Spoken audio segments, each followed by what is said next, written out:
Welcome to another edition of World of Africa on WION The World is One. This week we focus on the animosity that is growing towards the French troops in the Sahel and West African region. Plus, as the clock ticks closer to the election in South Africa, ex-President Jacob Zuma has something to ponder about as he's striked off the ballot. And up north, various enterprises have begun an initiative to employ and empower people living with mental disabilities. All that coming up shortly. I'm Eric Njoka. Thanks very much for joining us.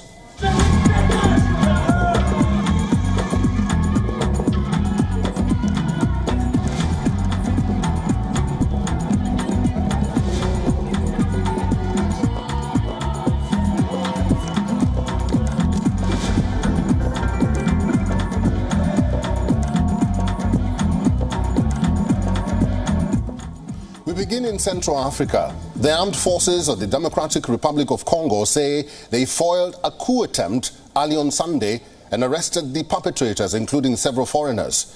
It followed attacks on the presidential palace and the residence of a close ally of Congo's president that left 3 people dead in the capital. Many in Kinshasa had questions about the attackers' motives and how they were able to access key government sites. Here's our cover report.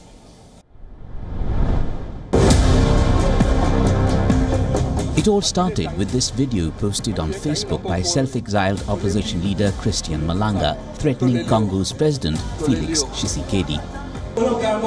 We, the military, are tired. We can't put up with Tshisekedi and Kumerhe any longer. They've messed up this country too much. We've lived abroad, and when we see the social situation of the soldiers' children, it's unacceptable. Felix, you out! Felix must go. Felix, you're out. It was filmed inside the presidential palace. Malanga stands surrounded by men in military fatigues. Local media initially identified the men as Congolese soldiers. They were later linked to Malanga. The siege had barely started when Congo's army intervened and repelled Malanga's troops. They were later to be arrested and killed. The arrests included several foreigners following a shootout between armed men in military uniform and guards of a close ally of Congo's president. 50 other people were detained in the capital.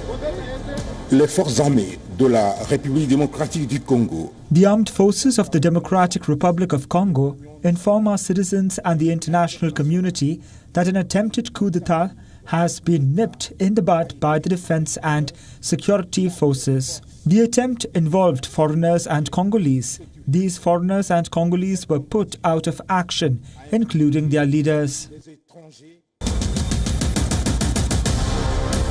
Residents of Kinshasa woke up the next day shocked and confused by the events of the previous night at the presidential palace.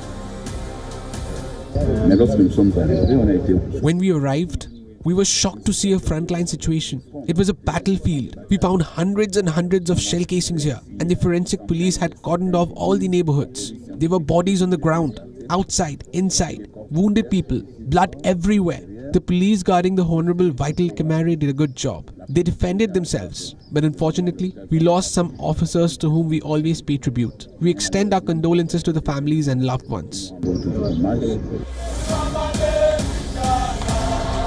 The foiled coup came as mourners gathered for funerals of victims of an attack on a camp for internally displaced people in eastern DR Congo, which the government has called a war crime. The funerals were held in Goma, the main city in North Kivu province, which has been plagued by fighting between M23 rebels and Congolese armed forces. We don't even know who these people are. What is happening in the country is not right. The palace of the nation has always been very secure. How did they get there? Tshisekedi was re-elected president in December in a chaotic election amid calls for a revote from the opposition over what they said was a lack of transparency. The Central African country has witnessed similar trends in the past of disputed elections. Bureau Report, WION World is One.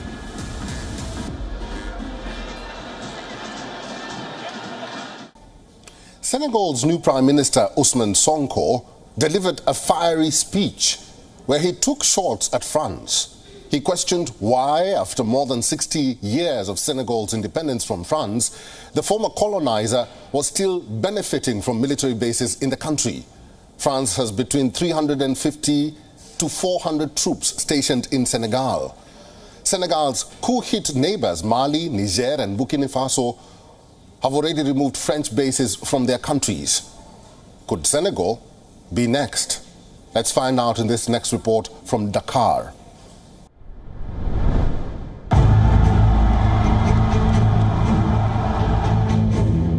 It was one of his first public engagements after being appointed Prime Minister of Senegal. uMkhonto raised the possibility of closing French military bases in the West African country in a wide-ranging speech that also touched on the euro-backed CFA franc currency, oil and gas deals, and LGBTQ rights. The firebrand politician gained power when his hand-picked presidential candidate, Bassirou Diomaye Faye, won a decisive victory in March. Sonko is known for criticizing perceived overreach by France in its former colony. France has about 350 troops in Senegal. We're past the time when Africans could be manipulated by any people under any regime, and this feeling, which is evident today, has always been present from independence to the present day. Neighbors Mali, Burkina Faso and Niger have pushed out French troops and turned to Russia for help to fight jihadist insurgencies on their territory. They have also turned away from West African bloc ECOWAS, which condemned their coups and formed their own alliance of Sahel states.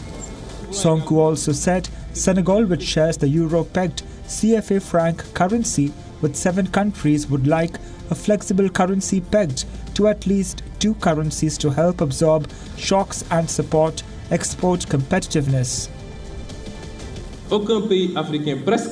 Almost no African country can afford to go into debt in local currency. And this has to stop because we suffer the consequences. And what we also want is a flexible currency pegged to at least 2 currencies to help cushion exogenous shocks and support our export competitiveness.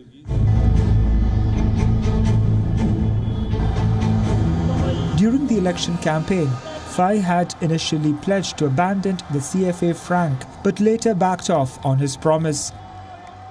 Sonko reiterated promises to renegotiate oil and gas contracts in Senegal, where production is due to begin this year. He also called on Western countries to show restraint, respect, reciprocity and tolerance on social matters, including LGBTQ rights and gender equality. The so-called LGBTQ issue risks sparking backlash between the Western world and the rest of the globe if it continues to be posed in this way. This issue has suddenly become a priority debate in Western opinion, which we respect when it comes to their reality. Campaigning with Faye in the March elections on a pro-sovereignty platform and with major backing by the country's youth, Sonko struck a tone similar to former President Macky Sall, who was seen as closer to the West. Bureau Report, WION World is One.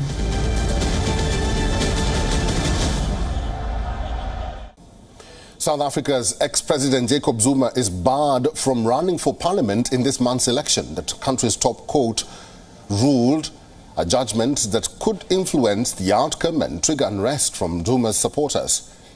This is support for South Africa's governing African National Congress has risen in the weeks leading up to this month's election. A tracking poll showed suggesting it may only need a small coalition partner or could even win a majority. Analysts have been speculating for months that the ANC will fall short of 50% of the vote for the first time since coming to power 30 years ago under Nelson Mandela at the end of apartheid. Our correspondent Kalden Ongmu sent this report from Johannesburg.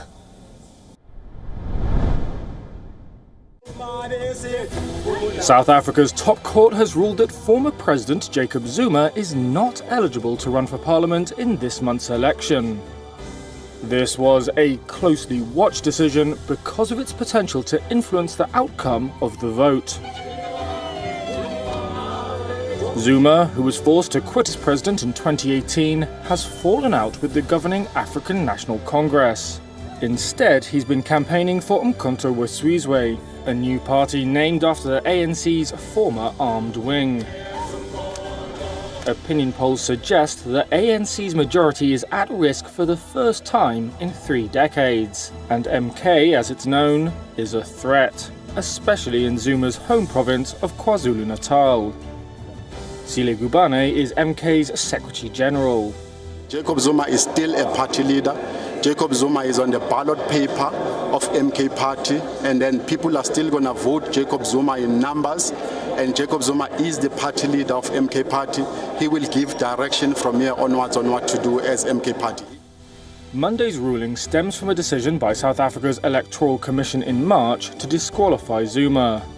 I was lambasted with a punitive jail sentence. That was on the basis that the Constitution prohibits anyone given a prison sentence of 12 months or longer from holding a parliamentary seat. Zuma was sentenced to 15 months in 2021 for failing to appear at a corruption inquiry. The jailing triggered riots in KwaZulu-Natal, in which more than 300 people died and which morphed into a wider spate of looting. In April, a court overturned Zuma's disqualification, saying the relevant section of the Constitution only applied to people who had had a chance to appeal their sentences, which had not been the case with Zuma. The Electoral Commission then challenged that decision at the Constitutional Court, resulting in Monday's ruling. Zuma's popularity has garnered a lot of supporters for his new party. However, with the Constitutional Court's ruling, will his supporters still stay loyal and vote for uMkhonto with Sizwe, or will they see a drop in support just a little over a week ahead of elections? This is Kalden Olmo from Johannesburg, South Africa for WION World is One. You're watching World of Africa on WION World is One. Time now for a short break. When we return, we tell you how African female authors are changing the narrative about taboos. Stay with us.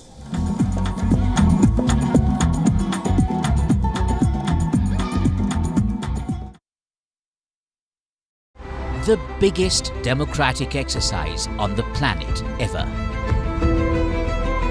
Decoding the multiple colors of this multi-dimensional, multi-layered spectacle. WION deciphers the images and the hues. Sifts real performance from rhetoric and noise, claims and counterclaims, populist pitches and hidden truths. Untangling, unraveling this celebration of democracy.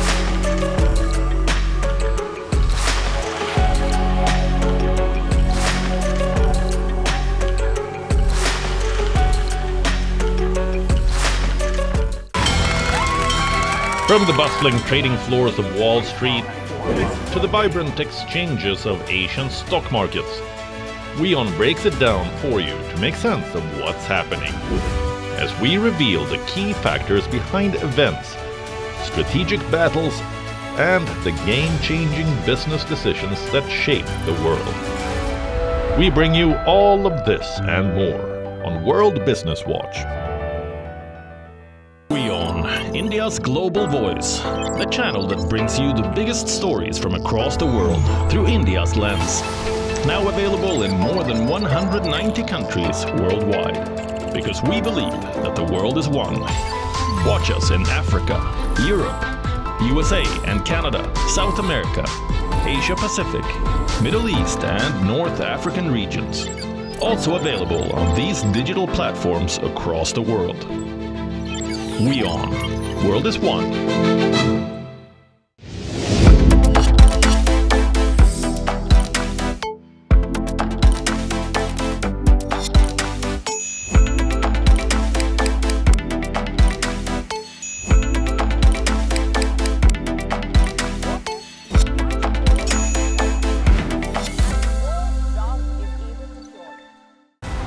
The biggest democratic exercise on the planet ever.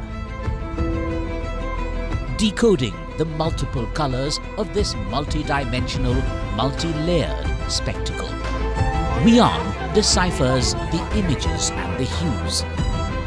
Sifts real performance from rhetoric and noise, claims and counterclaims, populist pitches and hidden truths. Untangling, unraveling this celebration of democracy.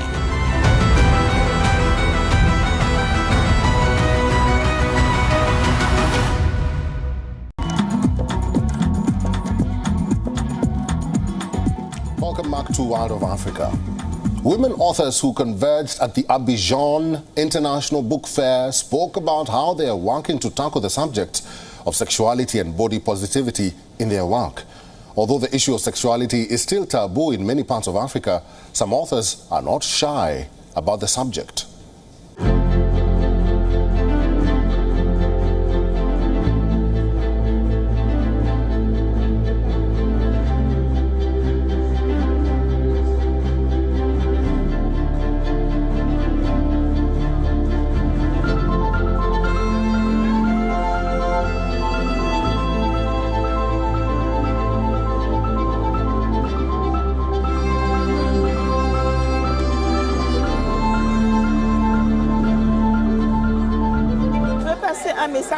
I want to pass on a message of awareness and prevention to little girls. There are a lot of children and teenagers who have never heard of menstruation and who grow up with a distaste for their bodies. So this booklet starts in the 3rd year of primary school. You can read it from the age of 6 or 7 just to warn them, to avoid the surprise effect, the feeling that I'm going to die. So I want little girls to be ready for the onset of their first period.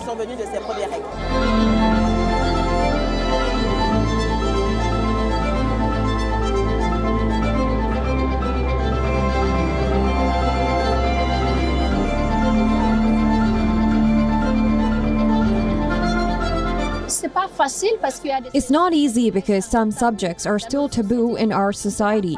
We can't talk openly about sexuality, we can't talk openly about the fight against excision and female genital mutilation. We can't speak openly as women against forced marriages, child marriages, early marriages, so until now there have been taboos. A man can, in Africa, speak freely about these subjects, but as a woman, it's still a taboo. Ça reste toujours un tabou.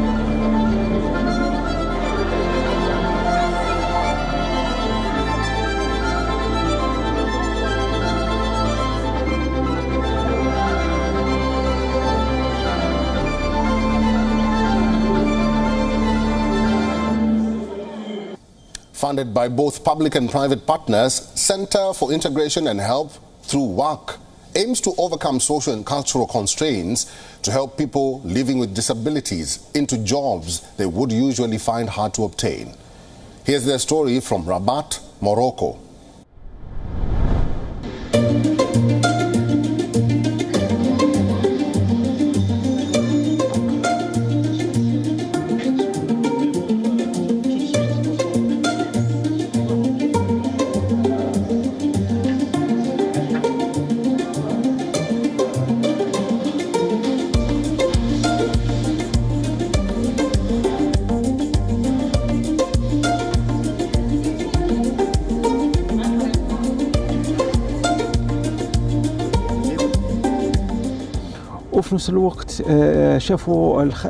Customers were satisfied with the quality of our services and started asking for more. Thanks be to God, we now have 10 partnerships with administrations and companies in the Rabat Sala region.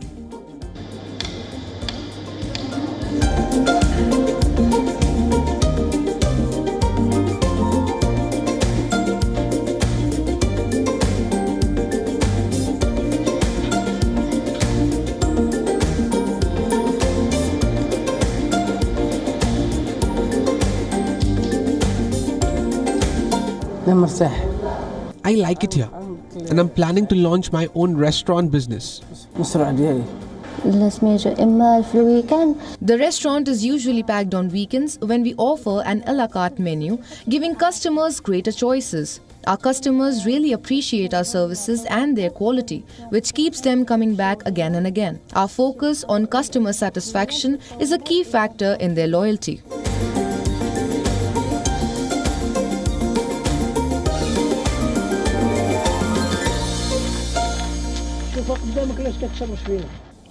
Virtuoso of the Kora, a West African stringed instrument, which Gambian Sona Jobarteh is the first woman to play it professionally. An affront to tradition which reserves this practice for griot men, transmitters of oral history, to preserve the mysteries of this sacred object. This musical instrument is called the Kora. It has been played almost exclusively by men since the 13th century, strictly passed down as a family tradition in West Africa. But one musician has changed everything. Sona Jobarteh is the first woman from a griot family to become a professional Kora player. Being different to everybody else, it became difficult for me to be just someone that is accepted.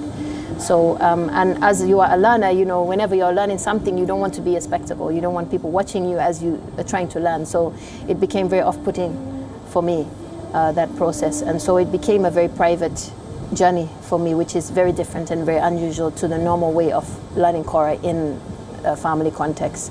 So this became really a journey that was just between myself. The Kora is often likened to a harp. It's a tradition which is hereditary, meaning you have to be born within a particular family to play this instrument along with its other members. Sona started learning how to play with her older brother when she was 4 or 5 years old. Traditionally, only men can carry on the role of griot: storytellers, historians, musicians, and praise singers. Sona says her realization that she too wanted that role came over an extended period. At this moment in time, it's difficult to tell the level of impact that I've had on the tradition in terms of other women being able to come through. I can certainly say that women that I have direct contact with, meaning young girls who are currently at the academy that I'm in, having the opportunity to be able to learn the instrument, even just, you know, going into the Kora class and seeing like 3-4 girls playing the Kora. It's still, even for me, being a female, I still, you know, go in and I feel like I'm the person now staring, you know. Her first big public performance, Sona says, happened when she was 26. Early on, being a woman playing the Kora professionally was something of a hindrance. But that's changed now. Sona uses her mastery of the instrument to teach young women. She inspires me by the fact that she sings at the same time she plays. And then she inspires me by the fact that she really demystified this instrument, which was once reserved for men. And today she was able to show that there's a woman who can excel at this instrument. Sona gained international success following her 2015 song Gambia, which was released to celebrate Gambia's independence. It became the country's unofficial national anthem with 24 million views on YouTube. Bureau Report, WION World is One. Thank you for watching this week's episode of Wild of Africa. Get in touch with us on all our social media platforms and tell us what you feel about the show there. I'm Eric Njoka, and until next time, it's goodbye from me.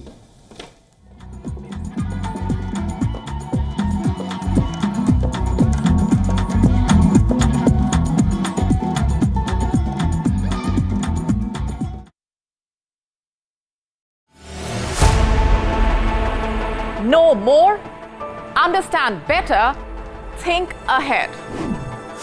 Hello and a very warm welcome. You are watching Gravitas with me, Molly Gambhir.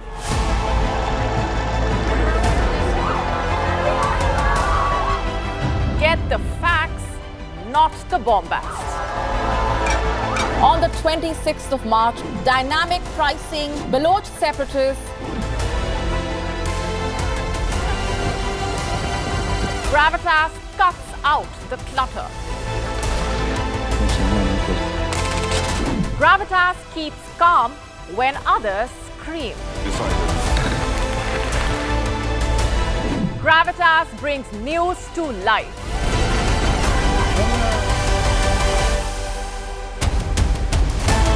Weekdays, 9 p.m. IST, 3:30 p.m. GMT. Gravitas. Seeing is believing. The stress of our world can take a toll on our physical and emotional health. Here, in New York's Catskill Mountains, lies a luxurious place of healing called WION Wellness Center. The WION Wellness Center provides 500,000 square feet of natural methods to manage diabetes, hypertension, chronic pain, obesity, depression, anxiety, and other conditions. We use the traditions of centuries-old natural science from India, yoga, Ayurveda, acupuncture, and naturopathy in personalized programs that help you take charge of your own health.